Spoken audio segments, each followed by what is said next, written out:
I've always liked my routines. Wake up, brush my teeth, coffee with too much cinnamon, emails, and long hours at my desk designing logos for people I'd never meet. Life in my small Portland apartment was quiet, almost painfully so, but after a bad breakup 2 years ago, that quiet had become my safety net. The first time I noticed Brantley, he was struggling with a box labeled books on his hip and a plant teetering in the other hand. Tall, broad-shouldered, with that kind of reckless haircut that says I don't stay in one place very long. He moved in 2 doors down, nodded at me with a crooked smile, and said, "You the guy who plays music at 2 a.m.?" I don't remember what I said back, but I remember my ears going hot. Since then, it had been a string of chance encounters, hallway chats, mail mix-ups, and once a long elevator ride after both of us had bad days. There was always something in the way he looked at me, like he was scanning for something I didn't even know I was carrying. But nothing ever crossed a line. Until that morning. I was in the bathroom brushing my teeth, half-dressed, with an old hoodie slung around my shoulders. My playlist was on shuffle, and some sad indie track was bleeding from my speaker. I'd left the front door unlocked, something I always did without thinking, an old habit from my childhood home where nothing ever happened. That small lapse, barely a thought at the time, is what let him in. The door creaked. At first, I thought it was just the pipes. Old building. But then I caught it, the sound of footsteps. Heavy ones. Someone was inside. My heart kicked hard against my ribs. I opened the bathroom door, just in time to see Brantley standing in the hallway, hands in the pockets of his dark green jacket like he belonged there. "Jesus, Brantley?" I said, voice high with panic. "You can't just walk in." He blinked, like he'd only just realized what he'd done. "Your door was open." Sorry, man. I didn't mean to freak you out." I stared at him, toothbrush still foaming in my mouth. His eyes didn't flinch. Brown, warm, maybe a little too calm for someone who'd just barged into someone else's home. "You didn't knock," I said. "I know. He exhaled, rubbed the back of his neck. "I needed to see you." There was a pause, tight, heavy. I didn't know what he meant, and I didn't know how to ask. He wasn't looking at me like a neighbor who'd accidentally crossed a boundary. He was looking at me like he'd come here for something specific and didn't know how to admit it. "See me?" I asked, finally spitting into the sink. "For what?" He shrugged, stepping back toward the door. "Nothing. It's stupid. I'll go." But he didn't move right away. He just stood there in the soft light from my kitchen window, the early morning cutting across the side of his face. His expression had softened. No smirk, no careless charm. Just something almost vulnerable. "You okay?" I asked. I didn't know why I asked. It came out before I could stop it. He gave a short laugh. "Not really." There was a silence between us then. One I didn't try to fill. I think I was trying to read him the way you read a stranger's face in the dark, looking for meaning in shadows. He looked like someone who didn't get asked that question often, at least not sincerely. "I didn't mean to scare you," he said again. I couldn't be in my apartment for one more minute. And yours felt safer, somehow. I didn't know what to say to that. It wasn't normal. But I also couldn't deny that, despite the strangeness, I didn't feel unsafe. Just confused. Curious. "Okay," I said, stepping out from the bathroom. "But next time, maybe knock." He smiled, a real one this time, the kind that didn't ask for anything in return. "Deal." And just like that, he left. No explanation. No invitation. The door clicked shut, and I stood in the middle of my apartment, toothbrush still in hand, heartbeat still echoing in my ears. The weirdest part? I wasn't angry. I wasn't scared. I was intrigued, like I'd just been handed the first page of a story I hadn't asked to read, but now couldn't put down. After that strange morning, something shifted between us. Brantley didn't mention walking into my apartment again, and I didn't bring it up, though the memory lived on a loop in my head. Instead, we slid into a rhythm that felt almost natural. He started showing up more often, always with a reason that didn't really matter. Borrowing a phone charger, asking if I had almond milk, complimenting the music I played, which, according to him, always sounded like an indie movie with a tragic ending. Some days, we'd end up on the fire escape together. He'd bring beer. I'd bring silence. We'd sit there for hours, watching the city do what it does, fade into night without asking anyone's permission. He told stories about growing up in a small town outside Reno, about how he hated the desert and loved the rain. I told him about my first heartbreak, how it was loud and fast and left a ringing in my ears for months. Brantley listened like he was cataloging details, never judging, never interrupting, just nodding, maybe tossing in a small smile or a dry joke. And I started to wait for him, not just his knock, but his presence. The weight he brought into a room, his lazy posture, the smell of laundry soap, and whatever cologne he used that lingered too long after he left. One night, I found him asleep on my couch, head tilted back, fingers loosely wrapped around an empty glass of water. He'd shown up saying he didn't feel like being alone. I hadn't asked why. He didn't explain. We watched a movie in silence, and halfway through, he dozed off. I remember just standing there, staring at him. There was something vulnerable in the way he slept, like someone who never really felt at home anywhere, but finally let his guard down. I wanted to touch his face. I didn't. Instead, I grabbed a blanket and covered him. And then I sat at my desk, pretending to work, while he breathed steadily a few feet away from me. That night wasn't the beginning, but it was a turning point. From then on, it wasn't just small talk. Brantley opened up in pieces, as if trusting me with fragments he didn't trust himself to keep. He told me about a man named Ezra, someone he once loved who left without explanation. He didn't say much, but the silence between his words was enough. I recognized the shape of that kind of hurt. I showed him my sketchbook one evening. My hand shook as I handed it over. It was full of half-done portraits, mostly of strangers in coffee shops, sometimes abstract lines that only made sense to me. He flipped through it like it was a holy text, pausing every so often to point something out or ask what I'd been thinking. We got to the last page, a sketch I'd done of him on the fire escape. He looked at it for a long time. "This how you see me?" he asked softly. I nodded, suddenly wishing I hadn't shown him anything at all. He closed the sketchbook slowly, setting it down like it was fragile. "You make people look like they matter," he said. And then he looked at me like I mattered. Things blurred after that. More late nights. More questions with no easy answers. I started drawing again, really drawing like I used to before everything went numb. My apartment, once silent, was filled with soft laughter and stolen glances. He'd lean against my kitchen counter like it belonged to him, ask me if I believed in fate, then dodge the question with a grin. But there were moments that cracked through the surface, jagged and sharp, like when his phone would ring and he'd silence it without looking. Or the night I asked if he wanted to stay over, and he said, "Not tonight," too quickly, his smile not quite reaching his eyes. Still, I held on, because what we had felt real, messy, yes, but real in a way I hadn't felt in years. He was becoming more than a neighbor, more than a distraction. He was becoming the thing I didn't think I deserved anymore. And then came the night I told him. We were sitting on the floor, surrounded by half-finished drawings and empty coffee mugs. I didn't plan it. I just looked at him and said, "I think I'm falling for you." He didn't pull away. He didn't laugh. He just stared at me, eyes unreadable. "I feel it too," he said finally. "But not everything is as it seems." It should have comforted me. It didn't. There was a shadow behind his words, something unspoken that hung in the air between us like fog.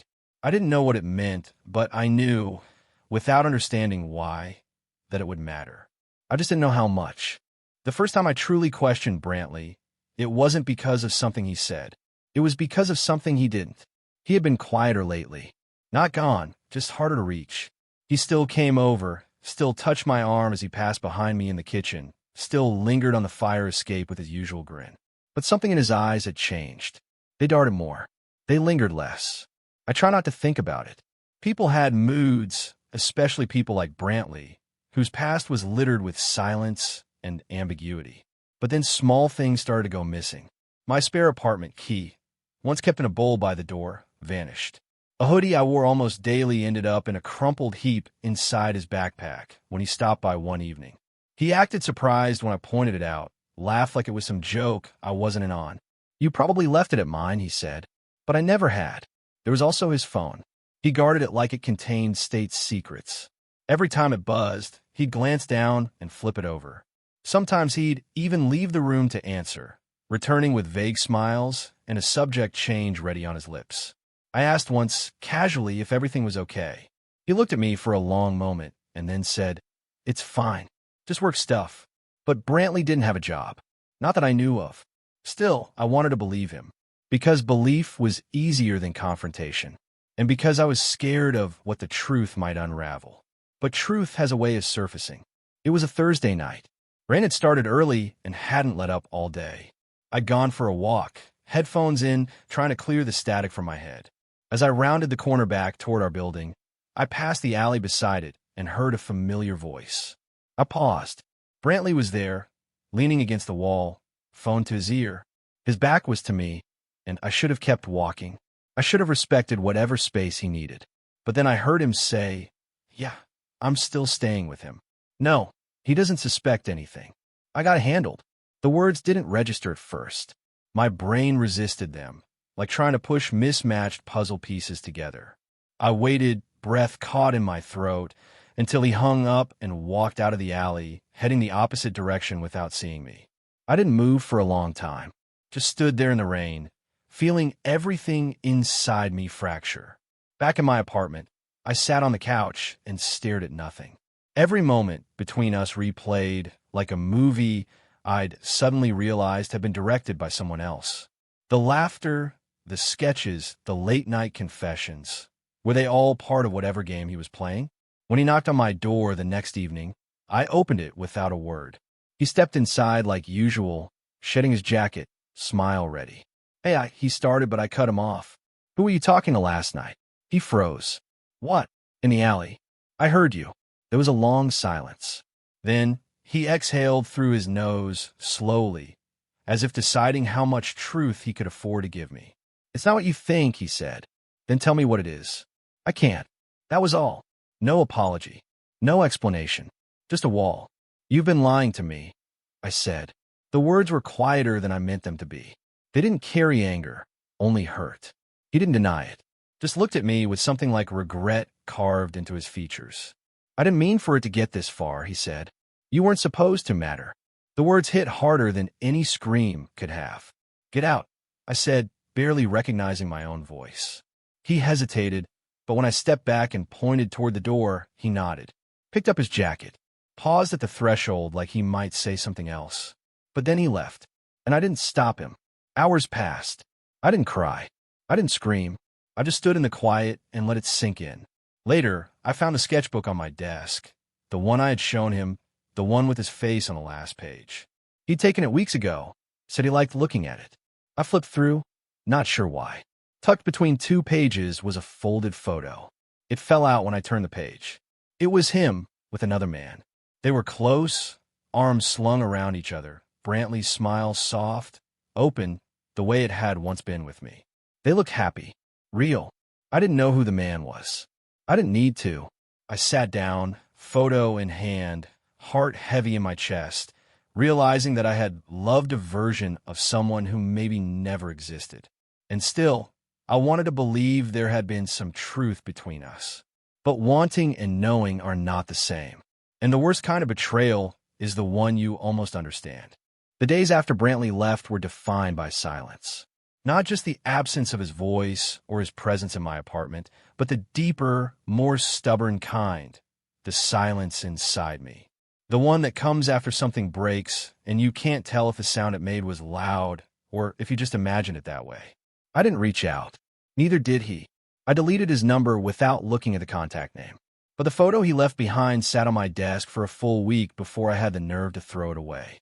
Not out of nostalgia, but because I wasn't sure what keeping it would mean. Proof? Reminder? Punishment? I changed the locks. Not because I thought he'd come back, but because it felt symbolic. A way to reclaim something, control, maybe safety. Myself. I wanted to hate him. I rehearsed the anger. I recited the betrayal like a litany. But the truth was, I missed him in ways I didn't want to admit.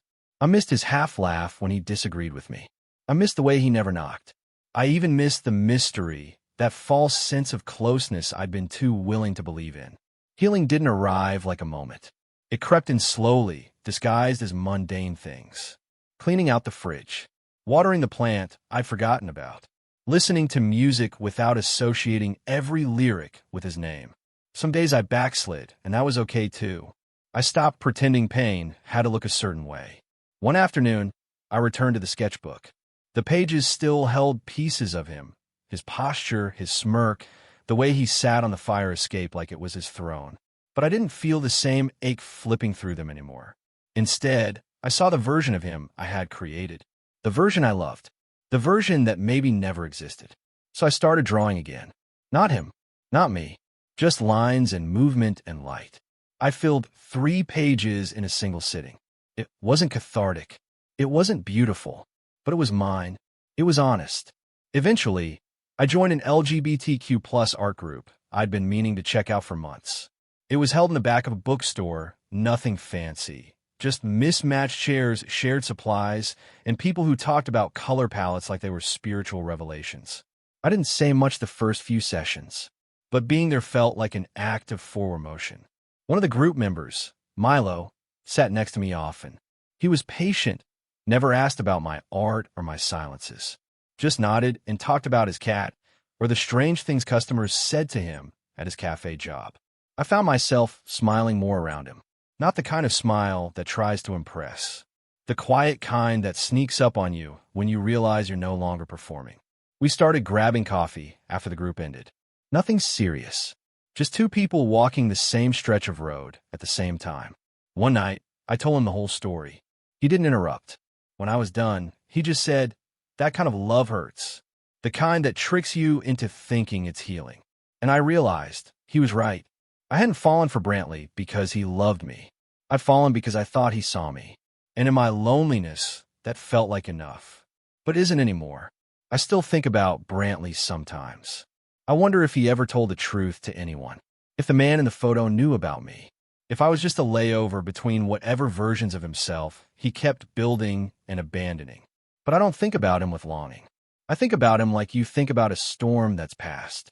You remember the noise, the broken branches, the flicker of fear, but mostly you're just grateful the sky cleared. A few weeks ago, I painted something new. It wasn't a portrait or a landscape, just color, bold, unapologetic strokes. It looked nothing like anything I'd ever made before. And when Milo saw it, he said, "Looks like you found your voice." Maybe I have. I don't know where this path leads.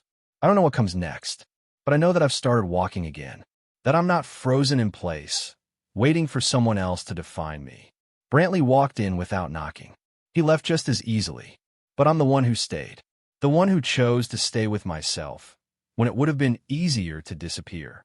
And that choice, that quiet, defiant choice, is its own kind of love story. Not the kind that ends with a kiss or a grand declaration, but the kind that begins, finally, with me.